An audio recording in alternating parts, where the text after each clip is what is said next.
Hey, what's everybody? Matt Johnson. We're back here with another episode of Real Estate Uncensored. We had some tech issues, so for anyone that was joining us on the original link, just head on over to the Facebook page, and the new link is there for this particular live feed that we're broadcasting right now. And so hopefully we'll have some people that move over and join us and watch backstage live.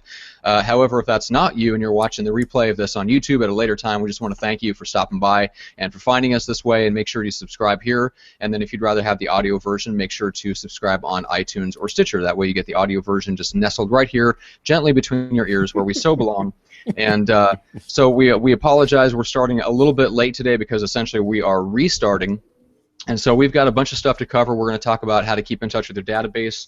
We'll get into a little bit more of the tech side in terms of keeping in touch with them through email and through video and email newsletters and some different ways to do that. We'll talk about what Greg does and what some of the other top agents are doing. So we've also got questions to get to from a couple of different Facebook groups. So we've got a lot of stuff to dive into. So what do you say we get into it, Greg? What do you say? Matt, I think we should get into it. We have made these people wait way too long. Thank you very much, and fuck you too, tech. And then let's get down to some real estate mumbo jumbo. What do you say? But wait, Matt. Now, if anybody is watching this live, well, I know that you guys are watching this live. Now, for whatever reason, I don't know, Greg might spend a night alone tonight because my spot opened up, and we don't want that to happen. So if you guys or whoever is watching this, if you are a repeat offender or if you're wanting to be a first-time offender and you want to be on the McDaniel Challenge, guys, call me during the show. Make this thing go ring, ring, and you guys will get in up front. We'll do a coaching call ASAP tonight, 6 p.m. Pacific Standard Time. Way to do that. Call me on my cell phone, 925-915-1978, 925-915-1978. Dude, call me tonight. Well, Josh Bryan is just taking the spot, guys. Sorry, you're shit out of luck. Nice. That's awesome. That's awesome, Josh, dude. That's fucking awesome. That was fantastic. Well, cool. That's very good. Yeah, all right. Well, he's calling people. Look, there is Josh. Hold on, Matt. We'll bring him live on the air. No, I'm not. I didn't get to him fast enough. Well, okay. Josh, I'll call you at 6 o'clock, Big Pimpin'. That's right. All right. Let's move on to the content, Matt. Cool. All right. So, so let's get to a couple of the questions that caught my eye. Now, there's another really good real estate kind of group on Facebook. So normally we pull up from the lead gen scripts and objections group. That's a huge group. It's like 18,000 and counting. This time I wanted to pull some from another group that a former guest of ours started, actually. If you remember Jamie Cox from Nevada, he's the mega agent. We talked to him about how to build a team and kind of his story. So he's also got a group called Realtor Lead Generation Tips and Strategies. So a couple of these questions were pulled from that group, which is another great group to join. So the first one is foreclosures and Fizbos, okay? Mm-hmm. So Andre Guevara asks, I'm new to Realtor Lead Generation. Where can I get foreclosures and homes for sale by owners? So Greg, what would you say? Foreclosures and for sale by owners, guys, a good place to go if you wanted to start off with this thing is you go to Zillow.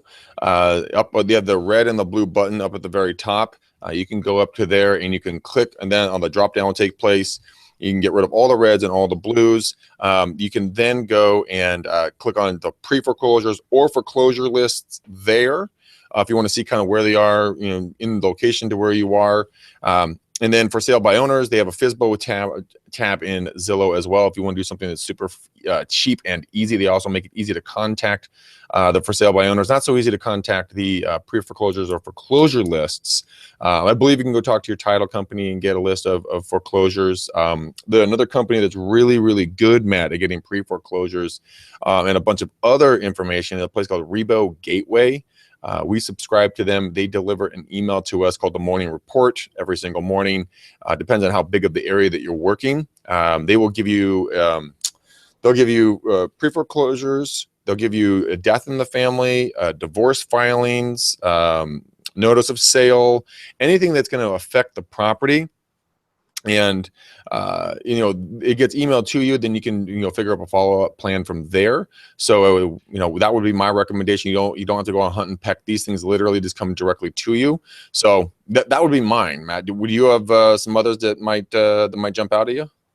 No, because I didn't really go after those, and a lot of the top agents that I talk to don't necessarily target foreclosures, pre-foreclosures, or Fizbo specifically, and so I'm not really familiar with the sources of where they would get that information. So yeah. That would be my guess. It's the easiest thing. I mean, a lot of folks want to work those markets because they believe that they are a little bit easier. You have to have a specific skill set for working pre-foreclosures because there's going to be a lot of pain, anger, and hurt involved with that type of transaction. So you have to you have to be more empathetic than, you know, maybe someone like myself would be. Maybe an S or a C would be really good to go after and talk with them. But you are going to have an I, or, you know, part of an I or a D personality as well, that just have the balls to show up. But as soon as you get over that hump, then you're good to go. So that would be my recommendation. But go out there with a mindset of service, not salesmanship, because they need help. Okay. And if it's the best situation for them to sell, help them sell. If not, if you can figure a way around it and help them cure that loan or get back on their feet, do that as well. You'll be a hero, and your praises will be sung from the top of the highest mountains around. Yeah. Very cool. Okay. All right, so there was another one that caught my eye from Tom Wilzer, and he said, what's the best way to create a custom Facebook audience made up of expired listing homeowners, and has anyone tried that?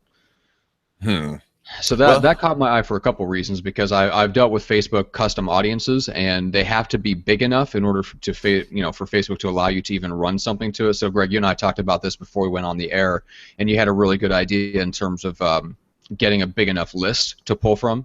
So yeah. What was that? So getting a big enough list to pull from, my recommendation is a company called RedX, and what they can do, they can help you with expireds. And this is a company that you can either get the brand new expires, they'll email them to you in the morning or whatnot. But guys, that's just a clusterfuck. I mean, it really is. Who's happy about this? You're not happy because you have to go talk to a real pissed off seller who their home just didn't sell. They sure as shit don't want to talk to you because they blame you. You're, you know, the spawn of Satan at that moment. You're another fucking realtor that's going to show up and be like, hey, what's going on, man? I'm a real estate agent. I can help you sell your house. They're like, fuck off, die, click. And you know what? That's not the type of attitude you really want to go. So if you want to go back and you want to really talking to people that really want to do something, go to RedX. You have to download your entire MLS. So what I typically do is, like, what are we? We're March right now, Matt. So you'd go back to, good me and my math skills, rock star. Go back to October or September of last year. Let's go back to September 1st, which is a Thursday. Download everything. Active, pending, sold, expires, withdrawn, canceled, everything out of the MLS. Then you could upload it to RedX for a fee. Their algorithm will sort through and sift everything that has been legitimately just been expired. I mean, you're not paid to be, a sleuth and, searching through this stuff. It's time, it eats up all your time, and it's mind-numbingly fucking boring. So what I would do is use RedX. It does cost a few bucks, but it is very effective because it gives you a whole new list of people that might be wanting to sell their home. And what you do is you go up and you talk to them, you congratulate them. You say, hey, Matt and Julie and your 3 obese babies, you are so smart for not selling. You know what? You have made another X, Y, and Z percentage on your property for not selling in the last 6 months. Are you still considering selling your home? Obviously for a higher price or a fair market value. And so if you want to, you can even bring like a touch CMA or a cloud CMA or, something to them, or even print out the Zillow Zestimate page, then put on a sticky, I think your home can sell for a lot more than this. We should talk, and drop it at their front door. Right? It's something for them to have contact with you and see if that sparks any ideas of them wanting to sell again. That would be my recommendation. And it's where we always talk about swimming in blue water. When there's a feeding frenzy in the ocean, the water's full of blood. Everybody's there. That's like Zillow ads and all the rest of the lame stuff like that. But if you go over to do something out of the box, think about it a little bit differently. Go out to someone that everyone else has forgotten about. Okay. Yeah. No one's thinking about them anymore. So why not go talk to them? Who knows? Maybe they are thinking of selling. You never know what's going on. Yeah. Yeah, and just on the tech side, so if you can pull a big enough list from a source like RedX, and you have basically a list of, I think it's going to have to be at least 500 to 1,000, maybe even more. So I don't know that on a practical level that you'll actually get that many, especially if RedX sorts out all the ones that have relisted since then. They do. That might whittle it down too much. But let's say you get a list that's between 500 and 1,000, maybe a little bit more, even if you have to add in your other database to it and just send kind of a general message that you can do this. So if you go to Facebook and go to your ads, and then under your ads manager, you look under tools, click on audiences. That's where you can create an audience out of an email list, which means that you have to be able to have the emails to begin with. So, but once you do have the emails, you put those into a CSV file with no other information other than the emails. So you may have to go in there and strip everything else out and create a new file specifically for Facebook. But essentially what happens is you have to start with a CSV file of nothing but 500 to 1,000 emails, and then you can upload those. And then what Facebook will do is they'll attempt to match the email addresses that you have with people that have set up Facebook profiles with those email addresses. And then if Facebook can find enough matches out of that list that you have, they'll let you run ads specifically to that group of people, and you can create that right from that same place in Facebook ads. So that's essentially what, I mean, it's a great idea. I don't know that Facebook lets you get down into the nitty-gritty enough for that to be practical yet, but I'm sure the day is coming where you can upload someone's email address and run, as long as Facebook can find a profile that matches them, you'll be able to run an ad just to them. Like, that day is coming, but it's not here yet. And so the only way to do that for now is to get a big enough audience. But that brings up a great point, which is that you can take your entire database, which is what we're going to talk about today. So let's say you're like Greg and you have a database of almost 6,000 people, right? You want to just keep your face in front of them. You want to just run a branding campaign to back up all the other stuff that you're doing. Let's say you're a team and you have a lot of stuff going out. You're doing farming, you're on radio and all this stuff. All you want to do is just keep your name and your value proposition in front of the people that are already in your list. You can easily upload 5,000 or 6,000 emails to Facebook. Facebook will probably match up, I don't know, 65, 70% of them, and then you can run ads directly to that audience. So it is a great way to kind of keep in touch with your database and run branding campaigns specifically to them. No, that's awesome, man. Shit, yeah. That's rock star status right there. That's right. All right, so let's see if there's any other questions that caught my eye before we get into to anything. So there was one we answered that one last time. So cold calling around a listing. So this one caught my eye. This is on the regular lead gen scripts and objections group, and Mia Rooks asks, during my cold calling, residents set an appointment for me to come take a look and possibly list their home.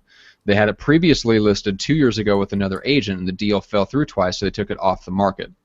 The day of the appointment, they call and cancel with her, and they tell her that they don't want to put it back up on the market, but if you have a buyer, go ahead and bring them on over. So how would you respond to that, maybe from a scripting and a salesmanship perspective? I mean, based on that answer, a couple of things. They still want to sell. Maybe they're tired of the process, right? They don't want to be actively on the market. They're tired of, leaving the house for showings. They're tired of having a lot of showings, maybe no offers. But they still obviously need to sell, otherwise they wouldn't say, well, if you've got a buyer, bring it to me. So you kind of know where they're at in the process.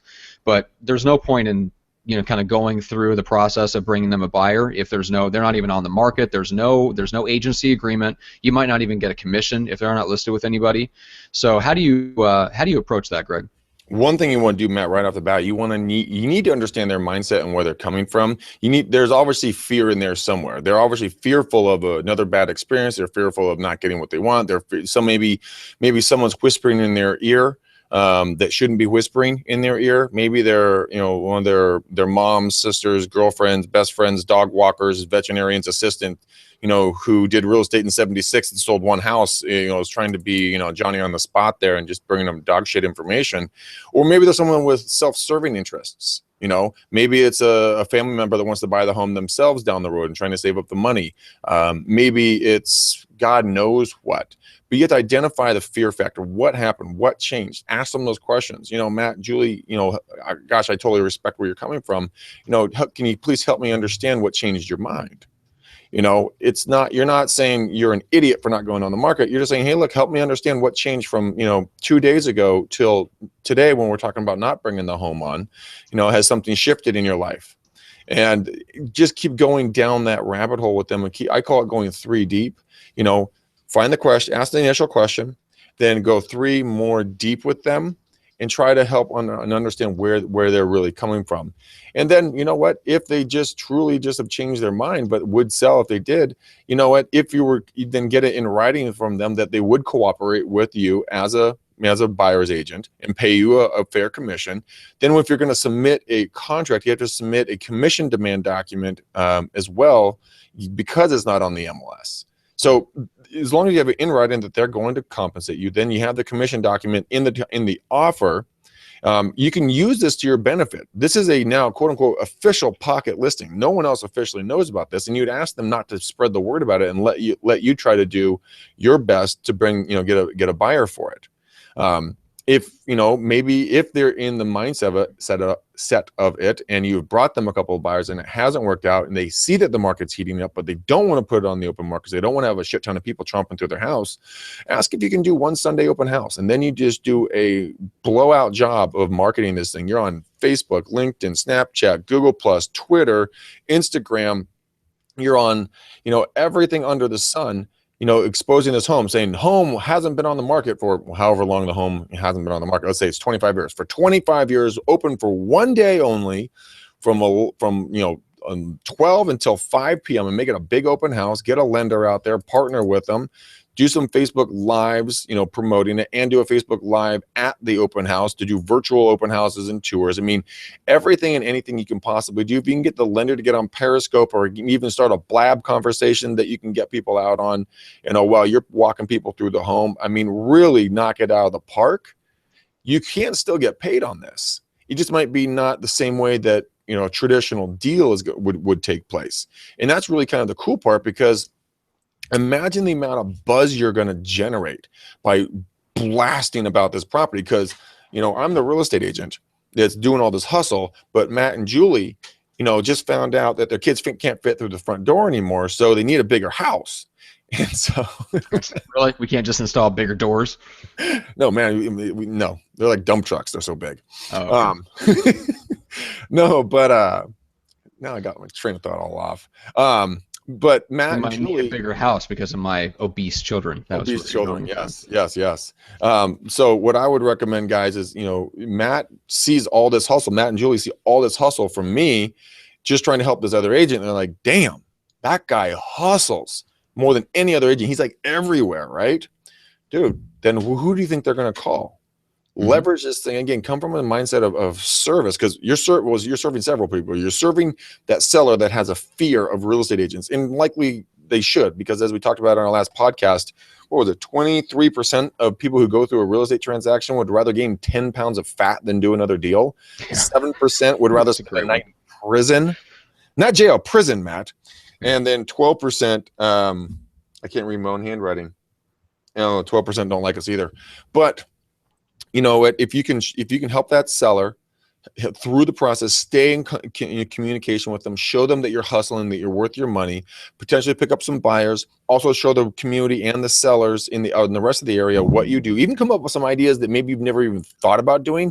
Then you put it in your prospecting book, in your listing package, so that when you sit down with Matt and Julie, and you start going over what you have, well, now you have new ideas. I just did this for this house over here, and this is what we did. These are our response numbers. You're going to have a huge packet now that you can really run with, and it's based off of pure creativity because you had no other choice.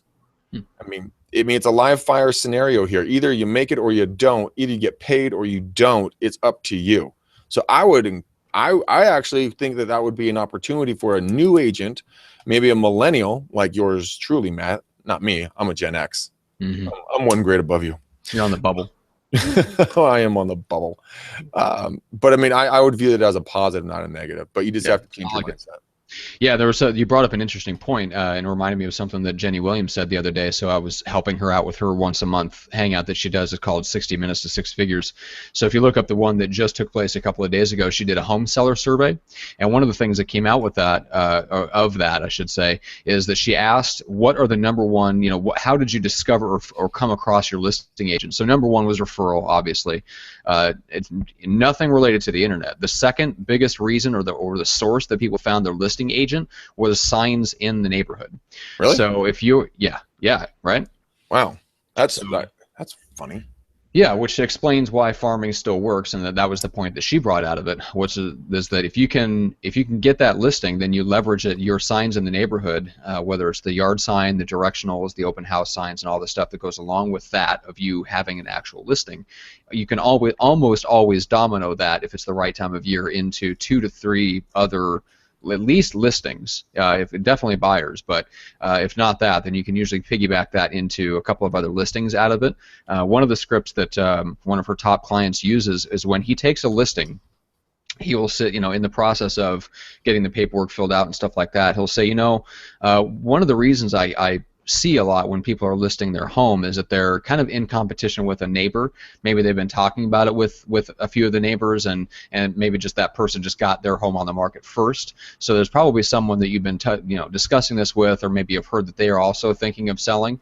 And the great thing about that is that's not really competition. You want to be like, it's actually easier for me as the agent to get people into your home if there's a home right down the street that's also for sale, because it's like an auto dealership. You want to have your auto dealership right across from some other auto dealership because you're more likely to get more traffic.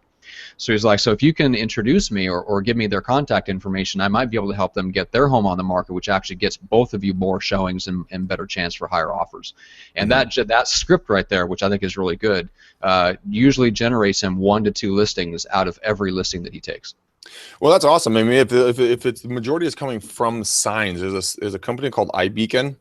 Or Realty Beacon. What it is, it's a smart sign that it's newer. Inman just did a piece on this thing, Matt, where instead of having like flyers or anything else out there, if people have your app on their phone, like if if they're driving around with it, and there's a smart beacon on this thing or iBeacon, they will actually when you approach the sign, there's a radius around it. It's like a circle, like a geofencing prospecting, and once you enter that geofence, you'll ping your cell phone. All you do is swipe up, and you'll have all the information on the property that's sitting in front of you right then and there. So it's like a virtual digital flyer, which I thought was pretty cool. I think it's still pretty clunky that you need an app that it needs to go to. I think that's going to be probably one of its hindrances. But I think that it's only going to grow. Like what you said, when you get that sign, I think it's only going to grow from your responses as technology progresses. But slight little deviation. But I thought that was something pretty cool that I want to let everybody know about. Yeah, there's definitely some cool stuff coming down the road, which makes it easier for them to connect with you, easier for you to capture their information, as opposed to just showing up at your listing and noticing that all of your flyers are gone. Like, great. Who are these people? So hopefully that will, so an iBeacon, hopefully stuff like that will be more two-way communication and give them an easy way to reach out to you for more information, and it captures their information for you so that you can follow up and track down every single lead. So yeah, there's some cool stuff coming down the pipe. Yeah, there is. So Matt, we need to do a couple of shout outs here, man. We do. Would you want to go first, or will me go first? Yeah, I'll go first. Okay. So number one, Viral Marketing. Just want to thank them real quick for basically supporting the show and for helping make shows like this happen. So you can check them out at getviral.com. They do a great job of managing Greg's real estate video blog, which is part of his database, communication plan. So we'll talk more about that. But if you'd like something like that for you, check them out at getviral.com. And then Equity with 2 Qs. So the online buyer lead generation is built from the ground up for solo agents. So if you're looking for a way to generate a smaller number of leads that you can follow up on consistently to generate actual sales, actual clients, get in touch with Greg and he can tell you exactly where it's available. If you're in the Bay Area, it's already there. So we just need to get you hooked up and get you plugged in and start sending you leads. If you're in California, it may already be in your market depending on where you're at. And if you can rustle up 4 other people, we can bring it anywhere in the country or in Canada. So keep that in mind. And it all just starts with getting in touch with Greg, and he can let you know where it's available. Yeah, absolutely. And so since our last FUBAR on our last failed attempt at this, Matt, let's go over the McDaniel Challenge one more time. McDaniel Challenge, guys, get a hold of me. Book up times, okay? As you guys know, Josh Bryan just took away tomorrow's spot, Thursday's spot, which was vacant. Way to go, Josh. And I want to tell you guys how to do it. You're going to put in my phone number, 925-915. Matt, what are the last 4? Oh, you're killing me. So 1978. Bingo, man. Wow. Just like Goodyear. Wow, that was a brain fart for you. So yeah, 925-915-1978 is my personal cell phone. As you know, Josh did use it. It does work. It's not a fake phone. So guys, do that. So I had a great calls this week, man. Great calls this week. Mark, I talked to him on Monday night. What a cool dude out of New Jersey, new agent, just getting started. Has 2 daughters and a wife. He's 27, man. He's a hustler. He's got out of a safe job and getting into real estate, and he's just going to make it happen and just crush it. And you know what? I think it's going to be, I see good things for you, buddy. And then James, San Francisco, my boy, talked to him last night. What a cool guy, man. This guy's a runner. He's an ex-pro golfer, man. you know, and so we came up with some great ideas for him to just crush it. And his broker's been listening to us. So what's up to James's broker? Sorry, I don't know your name, but we can't wait to come up and speak with you and talk to your company and kind of do what I did with him last night. But Matt, I've been in this business for a long time. You know, oh, I got two more. Shit, how can I fucking forget this? Mike Sanders, K-Dub, man, look at this. He sent me a handwritten letter thanking me for his time, and then he gave me something you're jealous of, a Starbucks gift card. I so rule. And then I have Josh, who wrote me another wonderful note, you know, just thanking me for his time. So Josh, thank you so much for your time. These cards, guys, mean a lot to me. I really appreciate you and your time. But couple more things, Matt. I was out with a client yesterday, and I thought I've heard everything under the sun. Okay. But we were looking in this house, and she was looking around, and dead honestly, she goes, I don't know, Greg. Where am I going to put my stripper pole? And I was like, huh? Hey, run that past me one more time, please. I think I'm deaf in this ear. Can you say it louder? And so we legitimately were laying out this condo and see where she was going to put her stripper pole. I'm like, why do you need a pole? Like, big old shit-eating grin on my face, naturally. And she's like, Greg, I do pole workouts. It's a workout thing. I'm like, oh, well, there goes all that fun mentally.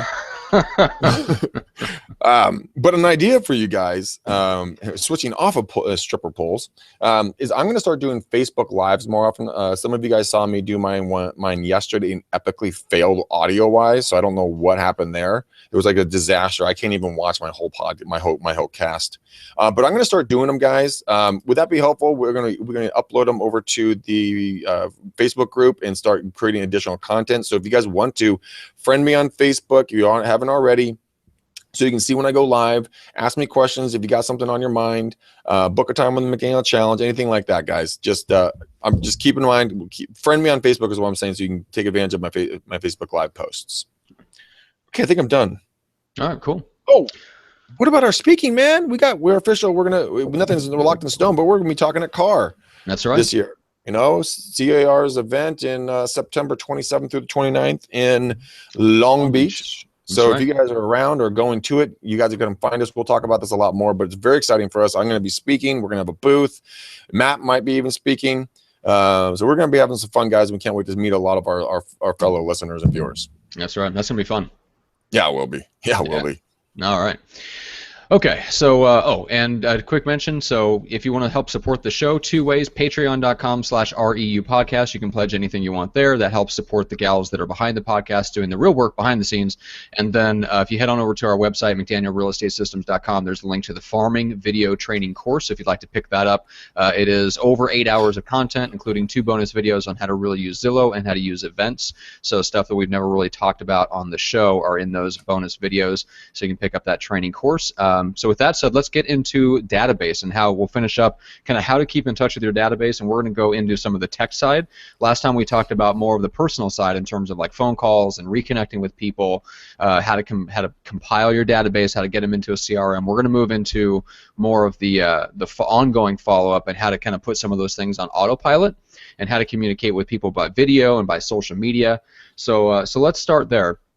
So first of all, let's start with the email side. So Greg, you do 2 things, right? So you guys have on pretty regimented basis. You've always got your 2 emails going out from Viral, and that's your video updates. We can talk about that. But then on the off weeks, you have your email newsletter, right? Do you want to talk about that for a second? Yeah, we use a system called homeactions.net.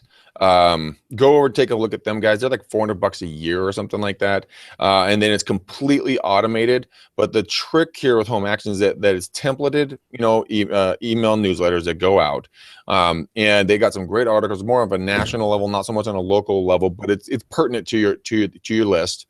And the very last item on that is, you know, what's happening in the neighborhoods this weekend, or whatever. It's a link, takes them out and takes them over to an area where they can kind of get a calendar of cool, fun things to do. I mean, shit, even I click on that link because shoot, you might miss something. I got invited to a beer fest up in Fairfax or wherever that is, you know, this weekend, which I didn't even know was going on. How cool is that? But yeah, I would take a look at that. Here's the caveat with that program, though. If Matt and I are in the steel trap Eileen's, who's right over there, right out of camera, right where she likes to live, and she's the real estate agent, then what would happen is that if Matt and I are in her email list, but John Doe, we're in his email list as well, and he signed up before Eileen does, well, Matt and I will never see an email from Eileen. It's always going to be from John, because once someone is in the system, no other agent can email to them using home actions. So if you're just kind of getting going on it, guys, I would go take massive action on it.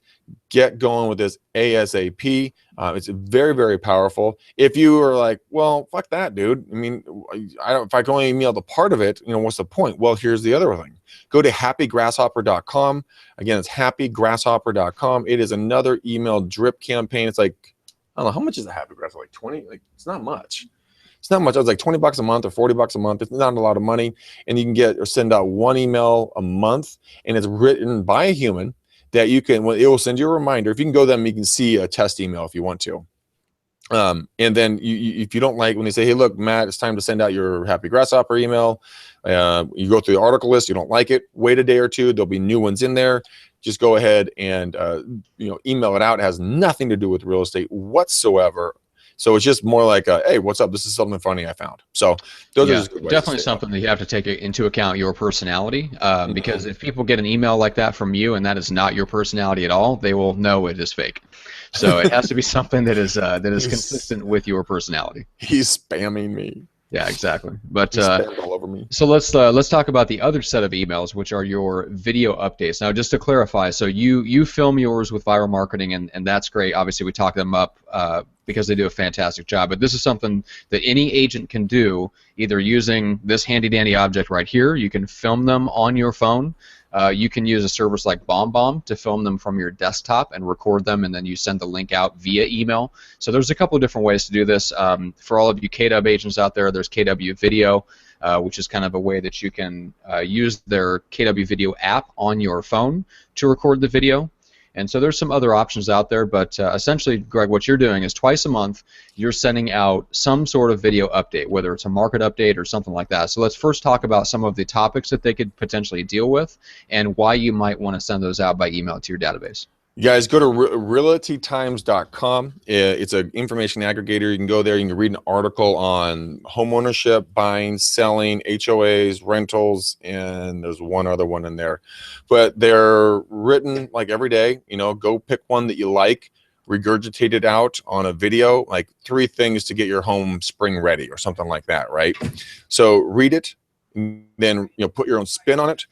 Give homage to where it came from. Tell them if you guys want to read the article, go to realtytimes.com. I'll try to include this in the link so they can go back and maybe they can start getting good information from that site. Because you don't want to plagiarize. You do want to let everyone know where it came from, but you also want to give your people good information and then a source of where they can get more of it. That's one area. Also, you can just read like dsnews.com, mreport.com, housingwire.com, anything like that you can build content off of, but you want to keep it around real estate for the most part. Maybe walk them through like the process of buying a home. That's one of the things I'm going to start doing is I'm going to start doing Facebook Lives at a set time on a set day, and I'm going to have a subject matter. I'm going to follow a list of the things you should do to get ready to sell or buy a home. Just so that's more for the general public to do. Matt and I came up with the Why You're Wrong About Real Estate series, which that's when Matt really started seeing my personality. He let me off the leash, and he's like, holy shit, this guy's a little different. But I mean, anything you really can come up with, if you think it's interesting, you think it's something relevant to your marketplace and the time of year and so on and so forth, do a video about it. People are out there hungry for it. Or do a video on Fridays like I'm starting to do, which I've been very, very bad lately about not doing. It's about Matt always shakes his head at me about not doing. About what's going on in the marketplace, aka fun things to do. You have to become very, very sticky. You have to become the thing that people can't get away from. You have to be the hub of information on every level, both professional and personal information. Well, not too personal, but you know, but you want to be able to have people go, that Matt Johnson dude is a killer agent with X, Y, and Z brokerage. You know, that guy's always bringing value. I bet he'd know what the market's doing or anything else like that. But yet to set a schedule, not deviate from it. Like when Matt and I do our podcast, we go live at 3 o'clock. Today we had tech glitches, so we came a little bit later, but it's Monday, Wednesday, Friday. You guys know the times. That's what we do. We set it up. We set the expectations up. So just basically go have fun and make a video, guys. Yeah, and a quick word on a couple of things. Number one, on the virtue of doing it consistently at the same time. So one of the great things that and I've mentioned him before on the show, Jason Leister, who writes The Incomparable Expert. So he points out that the trust is created by promises fulfilled over time. So when you promise something, so like you could just do, you know, Facebook Live, and you could do Periscope and whatever that is, like, you know, whenever you feel like it, or you could build trust with your audience and your people that you know in your database by setting a specific time and doing it at that time every day, every week, whenever you decide the frequency. It's not necessarily so important, but there is a really good things to be said about setting a time and being consistent with it, because it builds trust. People understand, at least with, like, our podcast is a great example. We go live at 3 p.m. Even if I'm traveling, I mean, unless I'm physically on a plane in the air, Greg, you and I are doing this podcast. Yeah, or we will pre-record something and we will air it at 3 o'clock. I mean, exactly. I mean, we are going to get you your crack, you guys. I guarantee that. That's right, because that builds trust over time. We understand that. So good job, guys. And because we just enjoy talking to each other 3 times a week. Four. That's true. Don't forget our strategy days. But that's you right. can also, guys, if you, I mean, two things here. If you want to upload videos to YouTube, you can't really upload videos anymore. You film them live. I mean, you can, but if you want to film live through YouTube and go directly off of your webcam right here, and you wanted to shoot it out and you have a large subscriber base, you can start doing that right off your desktop. Also, if you want to do Facebook Live and build a plan, there's a lot of people that are doing this. They will post on their Facebook, hey, going live today at 3:30 talking about blank, you know, and then do that in the morning, and then do a reminder, and then go live that day. Put some images or whatever else we're going to be talking about, so it catches people's attention. That way you can build a subscriber base on Facebook Live for that as well. But that's just a way to, just another, you know, a different type of database, not your actual database. Yeah, there's something interesting on Facebook Live. So I was listening to the School of Greatness with Lewis Howes, and he was interviewing I know the guy's first name was Logan, but I can't remember his last name. He's some Vine and YouTube kind of superstar. It's like, you know, 20-year-old kid, has 1 million followers. Fucking so anyway, he was talking about how he has shifted away from creating videos specifically for Vine and even for Instagram. He's moving everything over to Facebook Live. So he'll record the main content on Facebook Live, then he will cut it down to 15-second clips for Instagram, and then further cut that down to 6-second looping clips for Vine. So he's actually creating the content once, and then, like Greg, you talk about kind of reconstituting and reformatting it for different platforms. That's exactly what he's doing, and he's the reason he's moving over to Facebook Live is better engagement, bigger, much bigger audience, and the flexibility to do different types of videos. Whereas with Vine, because they're 6-second clips, you can get super popular if you put out a specific type of comedy video, but anything else that you want to do has a real hard time getting any traction on Vine. Instagram gives you a little bit more flexibility, but there's still not as much you can do with 15 seconds. I mean, I don't know how you're going to do anything in business where you can only say 15 seconds. Well, actually, what you're doing on that, Matt, is what I'm hearing stories on Instagram, not on Instagram, on Snapchat and stuff like that, is you're doing 15-second videos, but you're doing a succession of them and telling a story in a 15-second bits, so that people then click on the next story. Is what I'm seeing a lot of marketers do right now. Yeah. So. Okay. Cool. Yeah. So you can film all that on Facebook Live and then cut them up into sections and create your content for places like Instagram and Snapchat. So that was something that I noticed on Facebook Live, and a good reason to switch over to that platform to record your video. And then, like you said, Greg, the YouTube, like, it's not that you can't upload to YouTube. You can take any video that you have on your desktop, on your computer, and just upload it to YouTube like you always have. But the record option, so when you go into the back end of YouTube, record is now a live stream. Yes, exactly. I misspoke, absolutely. And as we're speaking here, Smile Time just gave us a thumbs up. Our channel is live, guys, so we will be filming from Smile Time here shortly. We can interact with us. But Matt, I'm going to dovetail out of tech here very, very quickly, but yet keep it in our conversation. Another way to follow up with your database, guys, and stay pertinent and relevant with them is to throw parties. We've talked about this. The difference here is, guys, is that once you need to do 3 different parties a year. You need to do your monthly, your quarterly, and your yearly. And go back, and we did a whole video on this on an episode. But monthly is, you know, just a hangout, get together. Let's have some beers or nachos or whatever else you're gonna do. Quarterly is everybody you've worked with on that quarter, spicing it up a little bit, making it kind of special. Yearly is your big blowout where you go balls to the walls, you know, and you just make it happen. But here's the difference with these live streaming videos now, and with all these hashtags and how you can blend a lot of these different social media together. You can go and get people live on, gosh damn it, dude, stop calling me. You can go and start getting, you can do hashtags, you know, hashtag McDaniel Callahan, bye Eileen, hashtag McDaniel Callahan team party, or hashtag MCT party or yearly party or whatever. Have people take photos, use the hashtags, go live on video. All this stuff can be then brought up, you know, brought down into a special location, usually in the hashtags, because hashtags on Facebook Live, you can put hashtags in there. You can put your with different people, so the expanse, you know, the view expands. This is a great way to show both the people that couldn't make the party, you know, how fun it was, and also show everybody else around you that you're just a fun ass dude. You know, you're not just this, you know, stiff cardboard cutout real estate guy or gal. You actually have some freaking fun. You throw up your heels and have, you know, have a couple of beverages and maybe puke in this, you know, in the sidewalk. Who knows how the night goes? It might get weird, you know.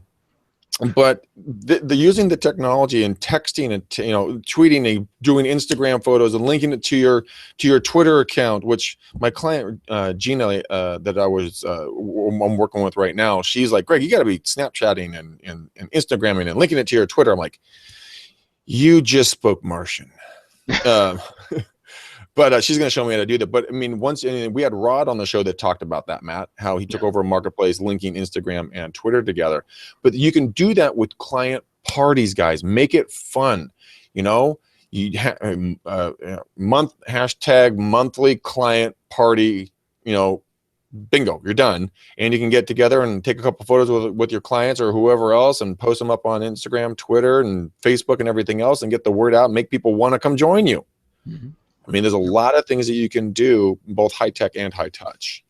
Yeah, and that's really the point, is that you're taking that high touch and leveraging it with high tech to make it more, not just engaging, but also to reach more people and give the people that attended something interesting to share, or if they want to invite their friends, it gives them something that they can latch onto and give them, like, tangibly through social media, to give them an idea of all the details and an incentive to come, rather than just them trying to describe the event.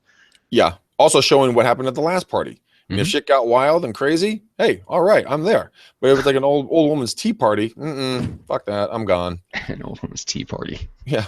Well, Becky, how was that? Yeah, pass the crumpets, please. Gosh, and I think I spilled some tea on my skirt. But you know, you're selling sexy, guys. You know, you got to become sexy, and I'm not talking wearing low cut shirts and high skirts. I'm saying, yeah, sexy, like fun, like people, like people want to be attracted to you, to come over and be around you, because they see that it is an enjoyable time, no matter if you're an old grumpy, you know, grandma who spills tea and wants crumpets, or if you want to be a beer guzzling party animal who pukes on the sidewalk. Not recommending the second or the first, but a nice blend in the middle somewhere would be good. Yeah. All right. Well, let's finish this off and talk about how to follow up with your database. And I wanted to reiterate something that I mentioned on the Monday's episode. It was the quote from Greg Harrelson where he said that lead generation is old news. It's all about lead identification. Mm-hmm. So if you have a fairly large database, if you have more than a couple thousand people, you don't necessarily need to generate a bunch of more leads. You don't need 1,000 leads coming in a month. You can't follow up with all those leads. What the real challenge is taking the people that are already in your database and figuring out who of those is going to make a move. And it reminded me of a story. I was talking to a guy named Robert Palmer, who owns RP Funding, which is a massive, I mean, they might take over the world. This is a massive company out of Florida that is expanding into the Southeast and eventually nationwide. They have a fee-only, like a low-fee mortgage lending model, and they pay their mortgage brokers salaries with a small bonus. So this is a guy that is how would I put this? An extremely successful multi-millionaire that rides on private planes and has been in the lending business for the last, I don't know, 15 years. Once upon a time, this is after his company had already been like featured in the newspaper, and it was growing and it was known all throughout Florida.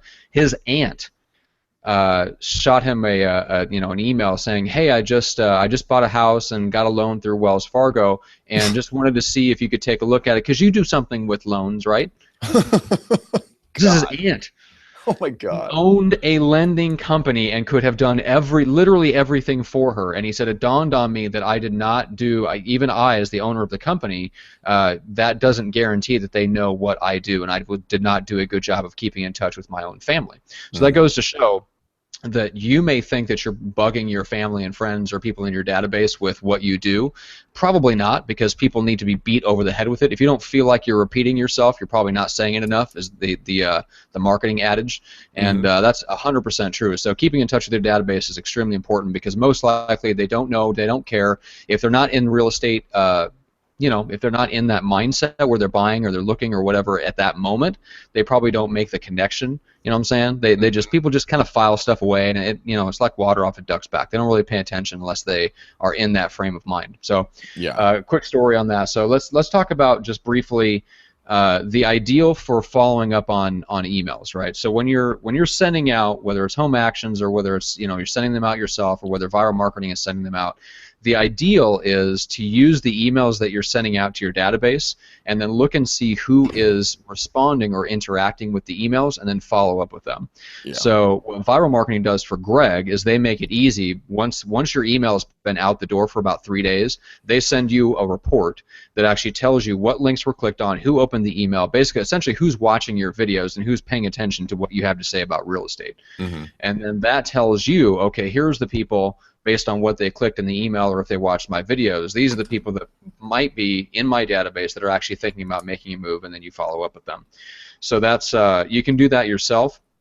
If you're sending out emails through a service, let's say like MailChimp or Constant Contact or something like that. So you can do all of this yourself. A service like that costs, $10-20 a month, depending on how many contacts you've got. So let's say you send a video out. So the important thing is to not just send it out and let it drop into the abyss. The point is to follow up and see who watches, who opens the email, who's watching your video, or who's interacting with your email, because those might be the very people within your database that are thinking of doing something. I mean, you know this, Greg. Real estate has no shelf life. People do not care about it. If they're not buying or selling, woof, right out of over the sight, top out of of mind. Don't care. Unless you're the psychotics that watch nothing but HGTV shows, and you think it's some rosy, beautiful, thing. It's not. It's a very nasty, hard environment. But yeah. People, yeah. If it's not top of mind, if it's not something they're like buying or selling, they honestly don't care. Yeah. So it's important to pay attention when you can use those emails going out to your database to kind of sort through, so that you don't feel the pressure of, I have to keep in touch with 2,000 people with a personal phone call like every 3 months. I mean, as good as it is to do that, it may be a little impractical as your database gets bigger. So that's where something like a video email comes in, where you can send it out, watch to see who's interacting, and follow up with those people, as opposed to trying to follow up with everyone in your database and figuring out who's doing something in the next few months that I need to know about.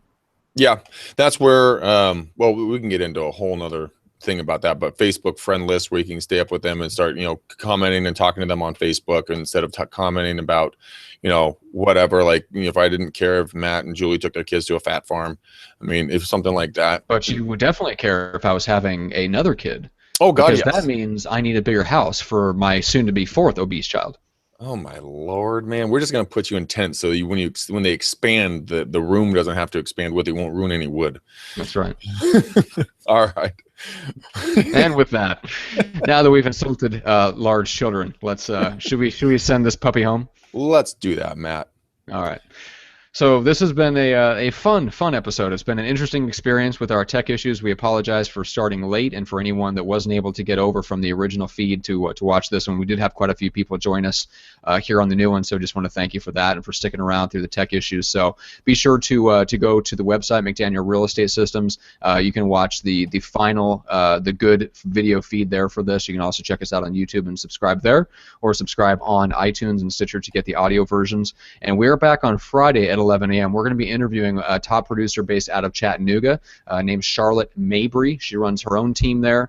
They have a really cool kind of a real estate assembly line type of model. They have a marketing manager. They have a listing coordinator, closing coordinator. So we're going to talk to her about how she's built her team, what they do that separates them from other listing agents, and how they're taking so many listings in her market and built out that kind of team model. So it's going to be a very, very interesting interview.